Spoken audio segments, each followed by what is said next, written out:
Welcome to the Questionistas podcast. I'm Thomas. And I'm Spencer. Quick disclaimer, this is for education and entertainment purposes only. If you need help, please see a professional. We are not doctors, nor experts, nor dragons. We do not give medical advice. Take our words with a gallon of salt. Hey, Thomas, so what's the question today? The question is, how do I make my expectations better match reality? Last week, we talked about feedback, and we teed up that we were going to talk about feedback this time. What do you mean by expectations and reality, and how does that relate to feedback? Yeah, well, first, technically, feedback from other people is a type of feedback from reality. And so when I say from reality, I mean the universe. So an important thing for learning in general is to have what's called a good feedback loop. How does that relate to expectations and reality? Okay, awesome. So one of the reasons I wanted to talk about this as well is we sometimes want the universe to work a certain way, and then it doesn't. One thing I like to joke is when I'm trying to make something work, I'm like, stupid inanimate object, why do you keep doing what I'm making you do instead of what I want you to do? Okay, so stupid drill. Why are you doing what I'm making you do, what I'm actually make happen, instead of what I want to happen, which is just magically drill a hole in this thing? Yeah.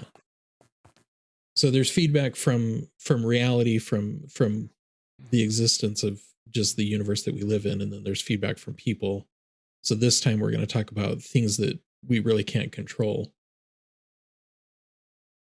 But how many times have we, like for you, Spencer, how many times have you tried to do something with, fixing a car, doing something in your house, doing something with a computer, and the results you get are different than what you want? Sure. Right now have to fix some plumbing and I don't want to fix it, but every time I touch it and mess with it, it ends up getting worse than I expected because I don't know that much about the plumbing that I'm dealing with. But I keep banging wrenches against pipes, hoping that it's going to fix itself. That's something I think about every time I try to do something around the house. I'm always like, wow, I had a simple version of how this works in my head. And now I'm beginning to understand why there's people out there whose entire jobs, entire careers are how to put up framing on a house, or how to do electrical, or how to do plumbing. Because this kind of actually relates to my little principle that I named. And I call it the complexity weirdness dilemma, which is we imagine how things work. And even if we know that they're more complex, we often think, oh yeah, that's just more layers. But usually the way that reality works is weird and quirky in ways that we can't anticipate. So for example, your plumbing. You don't know enough about it to know, oh, when you're hooking this thing to that thing, you actually have to use this type of glue. You have to use this type of glue in this order, or it won't work. There's all these funky little edges of reality that don't care what you think. They just are. Well, and even more complex is, I think I understand how the plumbing should work, but I'm thinking about plumbing in this day and age, but my house was built 50 years ago. And the way they did things back then, I have no knowledge about, but a plumber would go, oh yeah, everyone did it this way. It's really dumb. We've moved past that, and let me just. Here's the workaround that we always do for a house this old. Right. Yep. So part of the aspect of that with expectations is it brings up to a really important principle, which is intuition. So first reaction, Spencer, when you hear the word intuition, what do you and your impression of what do other people think it means? Well, I think gut feeling. I think sixth sense, that I'm gonna be able to know the information without any prior information or knowledge about it, that it just will come to me. Yeah. And when people say You just got to follow your gut. You just got to follow your intuition. What kind of value are they placing on your gut and your intuition? They're placing a huge value on it. Obviously, is I think what you're getting to, but one of the thoughts about that is manifesting, which I have a lot of feelings about, and we can talk about it on another podcast. But is just like, well, just manifest your gut feeling into existence, and it'll occur, and it'll be how the world acts. I want to manifest the crap out of my pipes right now because I do not want to deal with a leak in my walls. So when you're working on your pipes and you keep running into these weird little issues, that's because there's a lot of things that if we don't understand them and we know they're more complex, we just think it's got more layers. But in reality, when you actually learn about those topics like electrical or plumbing, it's not just more things, it's weird and quirky things that you can't just guess. I was having a conversation online with somebody once where they were talking about artificial intelligence, and they're like, if they keep making the computers more complex, then they'll be able to do the same thing as human consciousness. I'm like, that's not just complexity, because we've got the way synapses work and the different brain chemicals work. So there's a lot of weirdness that it's not just more complex, it's weird. So the plumber who's been doing that job their whole lives, they've learned a lot of the weird complexities. Like if you're trying to fit this thing to that thing, then you need to sand it this way and use this type of glue and use it in this order. And it's an example of your simpler model not matching reality. Yeah. And for my plumbing situation, I'm thinking about plumbing as I see online, because I can pull up YouTube videos, but my house is 50 years old. And so the way the weirdness of a 50-year-old house and the way the plumbing was set up 50 years ago is what I'm tackling. And I don't know any of that weirdness, but a plumber comes in and goes, oh yeah, 50 years ago we used to do this. It's really dumb now. We don't do that anymore, but let me just go boop, boop, boop, and bang the wrench on the pipe a different way. And they've got it fixed way faster than I ever could. It's like some sort of arcane ritual that they know the step to. It's the plumbing gods or whatever. Yes, and some days trying to watch them work is wizardry of that I'll never understand. Right. I one day when I was fighting with my weed whacker, I made a little note to myself that said, anybody who knows how to use a weed whacker deserves a living wage. Because that's some skill, bro. Some skill that people really take for granted. So that relates to the appeal to intuition, which we're kind of talking about models of the world. For a second, we were talking about models of the world that you can hold in your head. Like you have, here's how I imagine plumbing to work. But intuition in that case is also like how you drive a car, how you stand. So there are some things that are like built in biologically, but the point I'm trying to make is intuition or your gut can be a liar unless it's been trained on accurate data with a short feedback loop. And what I mean by that is your intuition without any training is only as good as the biases you come with.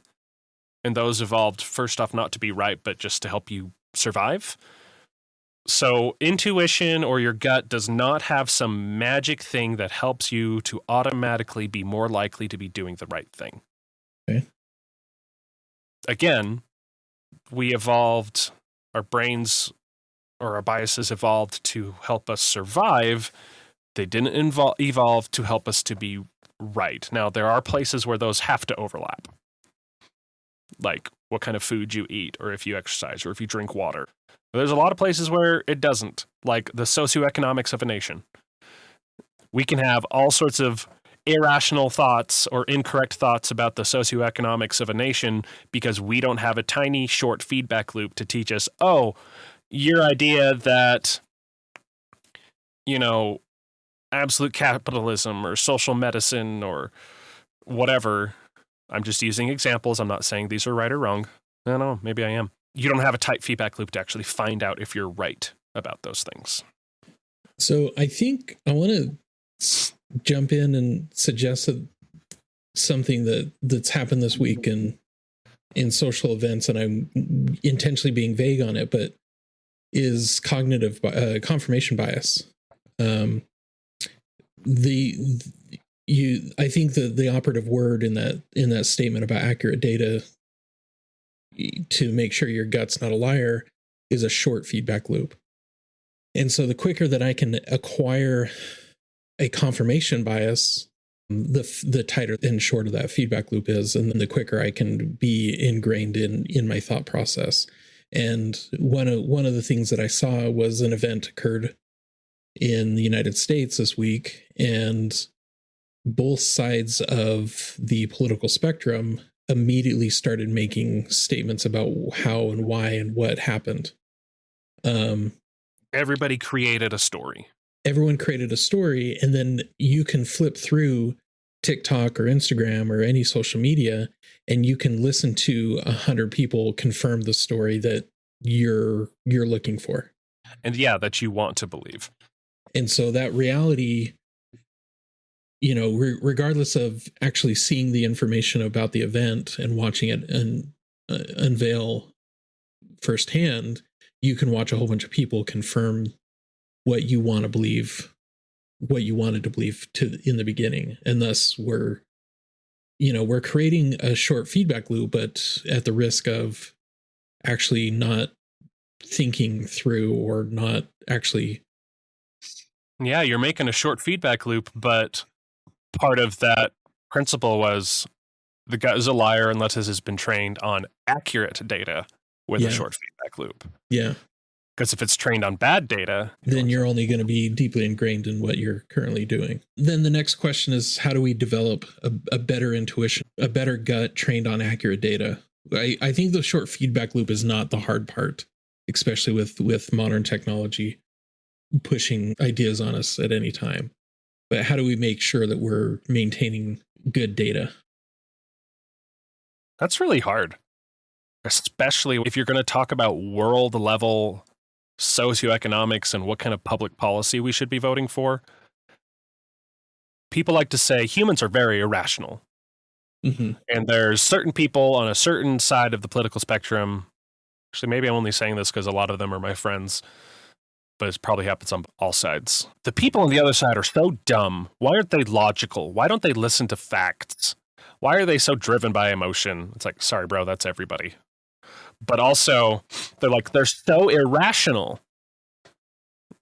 First thing is that the person saying that is also irrational, but humans actually are very rational when it comes to beliefs and actions that have that tight feedback loop with good data, like touching a hot stove. Okay. But again, which legal policies to vote for and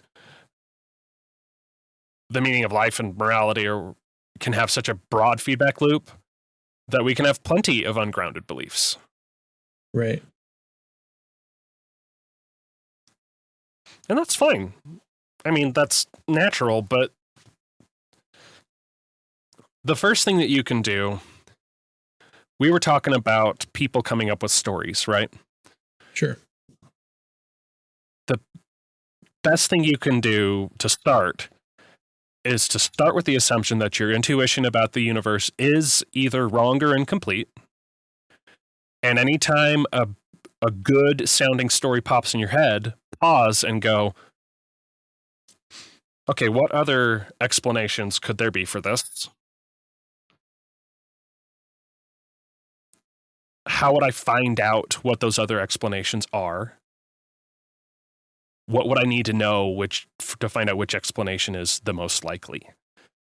Because you can't get it perfect, but even if you just take a minute and say, my gut instinct is not automatically right, the story that's in my head is at least incomplete, like the mental model in your head about how plumbing works, you're not going to be as frustrated with the universe not working the way you want if you go in with the assumption, I don't know everything about how it works. And for a lot of people, that assumption is like subconscious, but it's there. We all think naturally that we understand how everything works. And then, the stupid thing doesn't screw into the wall. Yeah. And then we have other biases to protect us that make it harder for us to learn from that experience. We start coming up with other stories about why it didn't go into the wall. And we're like, oh, well, it was a bad screw. It was the drill was being funky, or just plain getting mad and being like, this should be working. Stupid reality. Why aren't you doing what I want? You are disappointing me. Is that word disappointment I want to hold on to just for a second, because is that where some of our fallacies come into? Name the fallacy that basically drives us into rejecting reality because we're disappointed with currently what the state of reality is. I don't know if there's an answer to that. There's probably a name for that fallacy and that bias. Because it feels like confirmation bias of just, I'm disappointed with how reality is working, and so I'm going to seek out information and justify the existence of why things are happening, and God must hate me. I must be cursed because that one time I kicked a puppy 20 years ago. You picked a puppy 20 years ago? No, I didn't. I'm just saying this hypothetical person kicked a puppy and they're a bad person. And that's why they're being cursed today with a screw.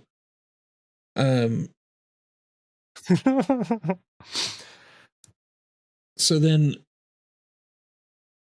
we're not rational, but we are rational. We're intuitive, but we're not intuitive. I've got one statement here. The problem is that until we are trained, we can't tell the difference between rational and rationalizing.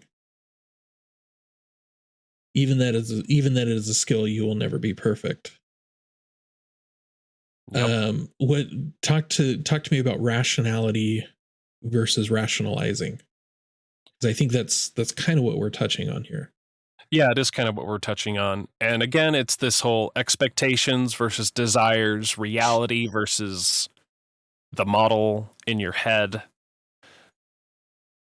The difference between rationality and rationalizing, or being just and correct and justifying, is that if you're doing things more correctly, rationalizing and justifying are things you do after the fact to explain why things failed, but then your explanations never help you be more effective in the future. If they're helping you be more effective in the future, then that's rationality. Then that's being reasonable.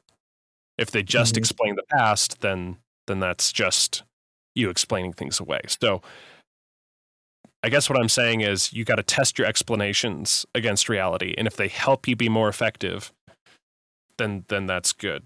The one tool, and it's kind of at the end of our notes, but I want to talk about it now before we go into the cognition of learning and some other tools that help you actually do this, is holding tentatively to your theories. Just because you know that your knowledge is either wrong or incomplete, you need to hold tentatively to how you think how things work. So, like, okay, I have a theory that this is how it works. Oh, it turns out to be something else. All right, I'm going to roll with it. Just got to roll with the flow, man. And then you won't just be bashing your head against reality. Like, if you have some lifelong goal, like say you've wanted to be a writer or you want to exercise more, and you keep saying, I should have more discipline, I should just write, I should just eat better. That is you fighting against the reality of how your motivation works. You need to learn to work with the reality of how your motivation works, because this leads us into learning. There are multiple types of learning. There's non-associative, associative, and we often think about one type only, which is punish bad behavior, reward, or ignore good behavior. Mm-hmm. But there's so many other types of conditioning Like, have you thought about rewarding yourself when you don't do a bad behavior? Have you thought about taking away something you like when you don't do a good behavior? Or there's so many different combinations. And that's just one type of conditioning. I think about the way I've learned to train my dogs, and how I think humans are just one or two sections away from how dogs are trained, because you communicate in a way. I need you to do this. Put your paw here. Put, lay down, sit up, stand up, run, fetch, whatever. And I'm going to reward you, but each dog is motivated by different rewards, and so some are motivated by treats, some are motivated by just verbal confirmation, and then you constantly reinforce that. And but it's really fascinating how I think that's essentially establishing a tight feedback loop with the animal to get them to understand, this is what I want you to do. But you're not doing it once or twice. Even over time, you need to constantly reinforce that. You're constantly maintaining a feedback loop at the end of the day. So a lot of things we're talking about here are the associative step of learning. Okay. There's 3 stages to the procedural learning model.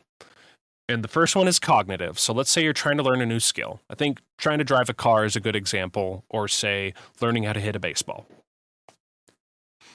The cognitive step is where that conscious part of your mind is doing a ton of work. Okay. You don't have many instincts or skills or habits built up. So think about when you're first learning how to drive, and you're just like, okay, got to check this mirror, got to check that mirror, got to push on the gas, got to turn the thing. And then over time, you keep doing those actions and you see how they work. There's that feedback loop. That's the associative stage. In fact, you mentioned the word associating with your dogs. So the associative stage, we're talking about taking advantage of that. That is trying different things and seeing how they work. Trying different things and seeing how they work. Sometimes my son gets frustrated because he's like, oh, I can't do this. And I'm like, that's because you're in the associative stage. You don't know the quirks. You don't know the weirdness. You don't know the specific steps you need to make something happen. And the only way to do that is to play in the associative stage for a long time. But after a while, the subconscious part of your brain starts picking up those patterns and digging them into your subconscious. And now you drive, and all of a sudden you get to your office and you have no memory really of driving there. And that's because your intuition, your subconscious, just took over. You trained it. It knows what to do. Now somebody swerves out in front of you. You probably don't necessarily have a ton of experience with people swerving out in front of you. So there's going to be some more cognitive stuff there, but you still have autonomous reactions kicking in to help you there. Like, oh gosh, to be honest, we have instincts about not getting hurt that are built in that react faster than we could think. Like, say you step on something pokey. Mm-hmm. They've measured this. You are reacting before your conscious brain has time to process that it was happening. Like you go, oh, the flinch is faster. But again, you are using some of those automatic built-in instincts, but then you're training them in different ways. Like, for example, doing a baseball bat, or actually, this is a better one, learning to shoot a basketball. If you stand at one spot and try to shoot the basketball over and over and over again, you will start to learn things, but you'll actually learn faster if you change where you're shooting from. Because that's the associating different actions with different results. And then you start to get a feel for not just a very narrow part of shooting a basketball, but you start to understand, oh, if I'm over here, then I can't use the backboard like that. But so much of this just becomes autonomous. And it sounds like that you're accounting for all the weirdness of, you know, what you think is a simple hoop and backboard, but is very complex based on every single place that you're at.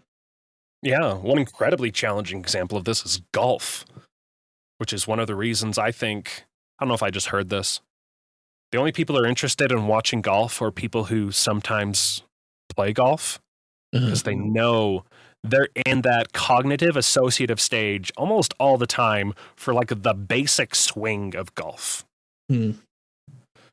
And they watch these people who are like performing it like super well, and it's like, do you know how hard it is what that guy just did? And I think I must not have played enough golf to appreciate it, because man, that sport is boring.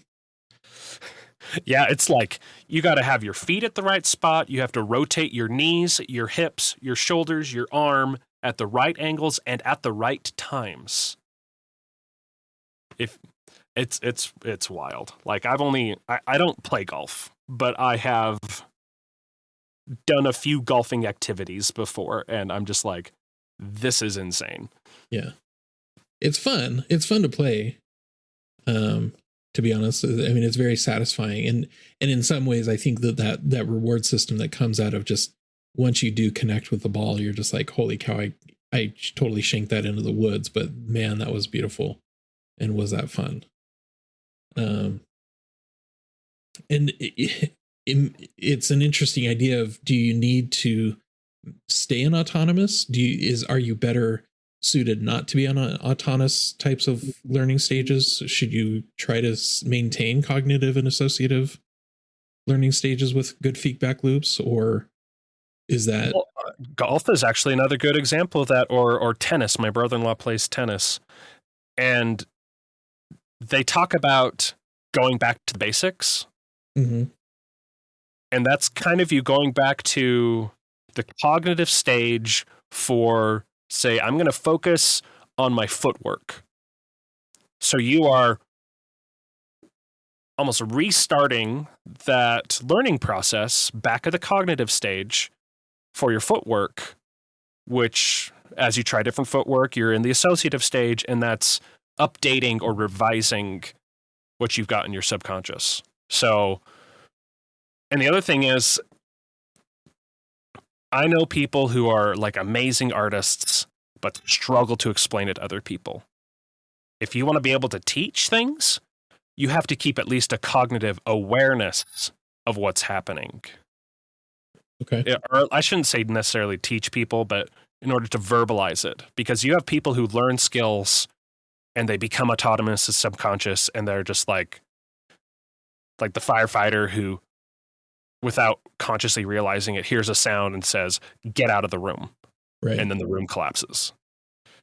The firefighter that's got, 30 years of experience. Yeah. He can't explain on a conscious level how that process happened, because it happened through the associative feedback loop. To the point where it's almost autonomous. Oh, not almost. It's just autonomous. Okay. It's straight. Especially if it's happening without any conscious awareness of it, explicit conscious awareness, you're at autonomous. You're at autonomous with talking. You're at autonomous with walking. One of the feedback loops that I've appreciated over the years is the feedback loops in video games where you when you fail, and when you fail or you lose a life or you game over and you die, that means you suck and you need to give up, right? Right. And that's what you would expect. And yet failure, about 80% of the time, people continue to keep trying again. And there's games that are notoriously hard and there's games that are notoriously easy, but regardless, there's always a failure state. And for some reason, they're able to identify, hey, you failed, click here to try again. And so the failure state has been minimized to a point where we want you to keep playing. We want you to keep trying and either enjoying the experience or to learn and try better next time. Even some of the hardest games, I'm just like, I can't believe I did that. My favorite feedback loops are ones where I realize I'm the one that is at fault. where I realize if I would have just jumped a little bit sooner, then that's on me. The system didn't cheat me. And that reality is established and it's fair, but I just need to be better at learning the rules. I need to improve my cognitive and associative skills by practicing. So we've got effective feedback that must answer 3 questions. Where am I going? How am I doing? And where to next? I think video games do a really good job of that.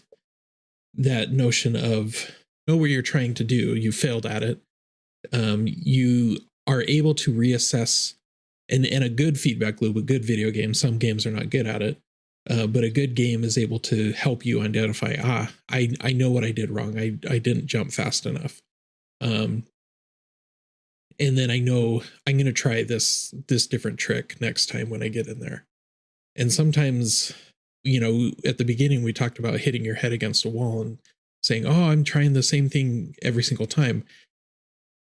I've been accused of playing games where I feel like, where it looks like, and I feel like I'm doing the exact same thing every single time. And in some ways, you've got to hit your head against the wall 20 times before you can progress. And in some ways, the faster that I can hit my head 20 times, the faster I can move on to actually learn it the right way. Yeah, it's because you're going through that associative feedback loop over and over and over again in at least slightly different ways, hopefully slightly different ways. What's that phrase? I think it's false, but it says the definition of insanity is doing the same thing over and over again and expecting different results. Mm-hmm. Einstein said it, supposedly. Yeah, well, first off, that's not the definition of insanity. But second off, if you're doing things over and over again the exact same way and expecting different results, yes, that's you hitting your head against the wall in the exact same angle. But maybe you just need to tilt a little bit to the left, and maybe that wall will get a crack in it. I don't know. Yeah. One really important tool I want to talk about is doing it 10 times fast versus 1 time slow. Okay. When it comes to a lot of creative projects, where going through the entire process multiple times helps you learn faster than going through the process slowly once. Like, I've talked to people who have been working on their chapter 1 for 5 years. And if their goal is to finish a novel, then their actions do not match reality. Their progress does not match their goals. But that chapter 1 is going to be killer if you've done it for 5 years straight. No, it's not. You want to know why? Why? Because there's certain things about writing books that you can only learn by going through the whole process multiple times. There are lessons that you are avoiding learning because you didn't go through the entire process. One really good example of this is I saw an interview with Janusz Kaminski, I think. He is a cinematographer. I think he usually works with Steven Spielberg. Gosh, he's probably really old now. But he talked about his time at film school. And he said, every weekend I would go and make a short film. I would go borrow the equipment from the school and go make a short film. My friends would go out and party and play and relax. And they're off, and that's fine for them. And they're off doing other careers. And I'm a cinematographer. Mm-hmm. So he went through the process of doing the whole thing over and over and over again. Now, you should actually do both. You should do it 10 times fast, and then maybe once do it 1 time slow. You got to finish it still, but maybe once do it 1 time slow. Spend some more time in that cognitive stage. But that associative stage, there is no amount of cognitive preparation that will make the associative stage shorter. Maybe that's not completely true, but a lot of times, so when I'm thinking about it in this way, I'm kind of likening it to preparing too much before you get started. you cannot get started on that associative stage, meaning trying different things to see different results and then changing what you try. You can't start that too soon. That's what I mean. Okay.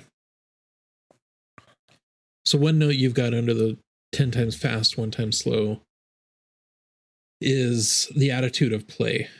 And the best definition I've ever heard of play is you have three elements. You have goals, rules, and a magic circle. And the magic circle is time bound and physical bound. And so a soccer field for 90 minutes is a soccer field, and that ball cannot leave those lines. But after the 90 minutes, that ball can go anywhere. It doesn't really matter, right? So that's that magic circle. The goals are the actual goals. The rules are no hands, amongst others.